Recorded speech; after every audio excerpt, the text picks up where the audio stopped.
इस वीडियो में हम करने वाले हैं क्लास 10th के हिस्ट्री का चैप्टर नेशनलिज्म इन इंडिया। तो ये जो क्वेश्चन है नेशनलिज्म इन इंडिया चैप्टर से हमने लिए हैं। तो जितने भी क्वेश्चन बन सकते थे तो मैंने वो क्वेश्चन जो है यहाँ पर बना दिए हैं। ठीक है, ज्यादा क्वेश्चन नहीं बनाया मैंने, ठीक है, लेकिन इंपॉर्टेंट क्वेश्चन बिल्कुल बना दिए हैं जो बोर्ड में आपके बिल्कुल आपको देखने के लिए मिलेंगे। तो यहाँ पर मैं क्वेश्चन नंबर 1 के बी पार्ट से स्टार्ट कर रहा हूँ। ठीक है, ए पार्ट हम बाद में करेंगे।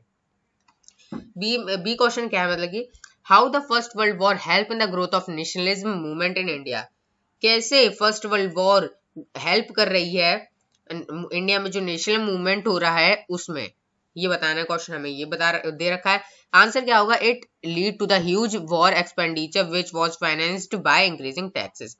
तो क्या होता है, वॉर में जो होता है बहुत ज्यादा खर्चा होता है, आपको पता ही होगा वॉर में, लड़ाई में क्या होता है, बहुत सारा खर्चा होता है। उसके लिए क्या कर दिया गया, इंक्रीज टैक्सेस, टैक्स बढ़ा दिए गवर्नमेंट ने। ठीक है, custom duty were raised and income tax introduce, custom duty raise हो गई और इनकम टैक्स जो है इंट्रोड्यूस हो गया। Increasing in the price of prices leading to the extreme hardship for the common man. Price जो थे वो इंक्रीज हो गए, खाने के प्राइस इंक्रीज हो गए, उसके लिए क्या हो गया, कॉमन मैन जो थे वो अफोर्ड नहीं कर पा रहे थे फूड को। Villagers were forcefully recruited in the army, villagers जो थे उनको जबरदस्ती आर्मी में रखा ले जा रहा था। ठीक है, उनको जबरदस्ती आर्मी में भर्ती कराया जा रहा था, क्योंकि वहां पर क्या थे कि क्या कर रहे थे कि विलेजर्स को भर्ती कर रहे थे और जाओ लड़ो हमारे लिए और मरो। There were acute shortages of food because of crop failure in many part of the country. Crop के खराब हो जाने की वजह से क्या थे, बहुत सारे पार्ट में जो थी क्रॉप फेल हो गई थी, यानी क्रॉप खराब हो गई थी, उसकी वजह से फूड की शॉर्टेजेस थी कंट्री में। Millions of people die as a result of famine and influenza epidemic. तो क्या था, मिलियंस ऑफ पीपल डाई में बहुत सारे लोग मर गए थे, फैमाइन की वजह से कुछ मरे थे, यानी कि कुछ डिजास्टर की वजह से मरे थे, या तो कोई कोई भूख की वजह से मर गए थे। इसका कंक्लूजन क्या आता है, कंक्लूजन आता है people hope that these difficulties would and after the first world war, but when nothing happened they started a new mode of struggle. तो क्या हुआ, कंक्लूजन इसका क्या निकला कि लोग सोच रहे थे कि फर्स्ट वर्ल्ड वॉर के बाद सब सही हो जाएगा, लेकिन ऐसा घंटा कुछ नहीं हुआ। क्या हो गया, उन्होंने वो क्या करा, उन्होंने एक और नया मोड लाए स्ट्रगल का, यानी कि अब हमें क्या करना पड़ेगा, सत्याग्रह करना पड़ेगा। किसके लीडर के साथ, लीड उनको कौन करेगा, महात्मा गांधी उनको लीड करेंगे। Why Indians were outraged by Rowlatt Act, Indians को एंग्री क्यों थे रॉलेट एक्ट के ऊपर, ये हमें बताना है। Indians were angry on Rowlatt act because it followed detention of political prisoners without any trial for 2 years। तो वो क्या था, रॉलेट एक्ट में क्या था कि कोई भी पॉलिटिकल प्रिजनर को क्या कर सकते हैं, उनको जेल में रखा जा सकता है विदाउट एनी ट्रायल, यानी कि उसको अपना बेकसूर अपने आप को बेकसूर साबित करने का मौका नहीं मिलेगा उसको 2 साल तक। ठीक है, 2 साल तक उसको जेल में विदाउट एनी रीजन रखा जा सकता है, ये था रॉलेट एक्ट। और दूसरा इसका पॉइंट है, it give the government enormous power to suppress the political activity, और गवर्नमेंट के पास बहुत ज्यादा पावर आ गई थी इस एक्ट की वजह से, एक्ट के तहत, कि वो सप्रेस कर सकती है किसी भी पॉलिटिकल एक्टिविटी को। Why Gandhi ji declare to withdraw non cooperation movement, Gandhi ji ने नॉन कॉपरेशन मूवमेंट को वापस क्यों ले लिया, यानी कि क्लोज क्यों कर दिया, स्थगित क्यों कर दिया, क्योंकि Gandhi ji declare to withdraw the non cooperation movement. तो मैं आपको उससे पहले एक चीज बताना चाहता हूँ कि गांधी जी का मानना था कि अगर हम सच्चे हैं और हम ट्रुथ के लिए लड़ाई कर रहे हैं तो हमें कोई भी फिजिकल फोर्स की क्या नहीं है, कोई जरूरत नहीं है। तो गांधी जी का मानना था कि हमारे फिजिकल फोर्स की कोई जरूरत नहीं है, हम विदाउट एनी फिजिकल फोर्स भी उस लड़ाई को जीत सकते हैं। तो इसलिए जहां पर भी अगर नॉन कोऑपरेशन मूवमेंट जो था उसमें वायलेंस होना जैसे ही स्टार्ट हुआ, गांधी जी ने उसको विड्रॉ कर लिया। फर्स्ट पॉइंट पढ़ते हैं, एट चौरचौरा इन गोरखपुर, गोरखपुर में एक जगह है Chauri Chaura, the Satyagraha had violence clash with the police. तो वो जो सत्याग्रही थे वो क्या कर दिए, वो पुलिस से लड़ बैठे। ठीक है, चौरी चौरा में Gandhi ji advocated non violence method, therefore he refused that satyagrahis need to be properly trained. तो उन्होंने क्या कहा कि जब उन्होंने लड़ाई कर ली वो पुलिस वालों से, है ना, दंगे होने लगे, तो उन्होंने गांधी जी ने कहा नहीं, हमें क्या करना पड़ेगा, पहले सत्याग्रहीज को ये बताना पड़ेगा, जो भी रिवोल्ट कर रहे थे उनको सत्याग्रही कहा जा रहा है, तो जो सत्याग्रही से उनको बताना पड़ेगा, प्रॉपर्ली ट्रेन करना पड़ेगा कि हमारा मोटिव क्या है। हमारा मोटिव है कि हमें आजाद तो होना है, लेकिन हमें कोई भी दंगे वंगे नहीं करने, हमें नॉन वायलेंस नहीं करना है, सॉरी वायलेंस नहीं करना है, ठीक है। What is mean by सत्याग्रह? सत्याग्रह से आप क्या समझते हो? The idea of Satyagraha emphasizes the power of truth. सत्याग्रह का मतलब क्या होता है? सत्य के लिए आग्रह, ठीक है। इसका मतलब होता है कि पावर ऑफ ट्रूथ, के सच्चाई की पावर।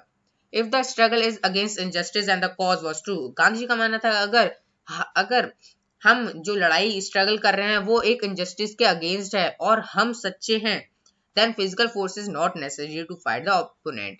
तो फिजिकल फोर्स की कोई भी क्या नहीं है, जरूरत नहीं है।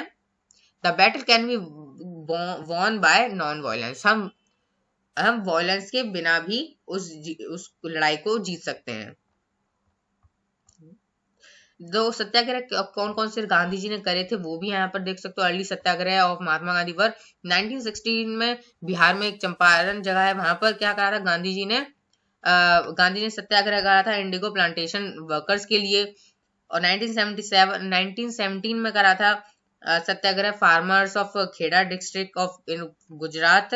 तो खेड़ा डिस्ट्रिक्ट में क्या हुआ था, क्रॉप फेल हो गई थी, इसकी वजह से क्या होता है, रेवेन्यू को माफ कर दिया जाए, इसके लिए उन्होंने सत्याग्रह करा था। 1918 में उन्होंने सत्याग्रह करा था कॉटन मिल वर्कर्स के लिए गुजरात में, जो गुजरात के अहमदाबाद में कॉटन मिल वर्कर्स के लिए करा था। क्यों करा था? क्योंकि वो चाहते थे कि जो उनकी सैलरी है उनको उसको बढ़ा दिया जाए। Right the note on Jallianwala Bagh massacre, ठीक है। जलियांवाला बाग मैसेकर के लिए हमें पॉइंट्स लिखने हैं। तो आपको जैसे कि पता होगा जलियांवाला बाग मैसेकर क्या होता है, नहीं पता तो अभी समझ लेना। जलियांवाला बाग हुआ था 13 अप्रैल 1919 को। On this day a huge crowd gathered at Jallianwala Bagh after homage Golden Temple. Jallianwala Bagh में क्या हुआ था, बहुत सारे लोग आए थे, कोई लोग आए थे गोल्डन टेम्पल देखने के लिए, ठीक है। People had come to attend the annual Baisakhi fair from the adjoining area of Amritsar. कोई बहुत सारे लोग आए थे कि वहां पर हम बैसाखी का मेला लगा था उसको देखने आए थे, लेकिन उनको ये नहीं मालूम था कि वहां पर क्या हो रखा है, मार्शल लॉ लागू है अमृतसर में। They were unaware martial law being imposed in Amritsar. ये बोला है कि मार्शल, उनको नहीं पता था कि मार्शल लॉ जो है इम्पोज हो चुका है अमृतसर में। The news that hundreds of people are there at Jallianwala Bagh reached General Dyer and he alone with his troops come to Jallianwala Bagh। उसके बाद क्या होना था, उसके बाद ये आया कि न्यूज आई कि हंड्रेड्स ऑफ पीपल जो थे जलियांवाला बाग में थे और जनरल डायर वहां पर पहुंचे अपनी ट्रूप्स के साथ जलियांवाला बाग में। He order troops to close the gate and open fire, hundreds of people die including women and children. General Dyer ने कहा कि सब दरवाजे एंट्री एग्जिट के सब दरवाजे बंद कर दो और ओपन फायरिंग कर दो, सबको मार दो। तो सबको उन्होंने मार दिया, सब लोग मर गए, हंड्रेड्स ऑफ पीपल डाई। तो वुमेन और चिल्ड्रन दोनों में से किसी को भी रहम नहीं करा गया, किसी को भी नहीं छोड़ा गया। इसके बाद हम पढ़ते हैं साइमन कमीशन क्या होता है। साइमन कमीशन नवंबर 1928 में आया था।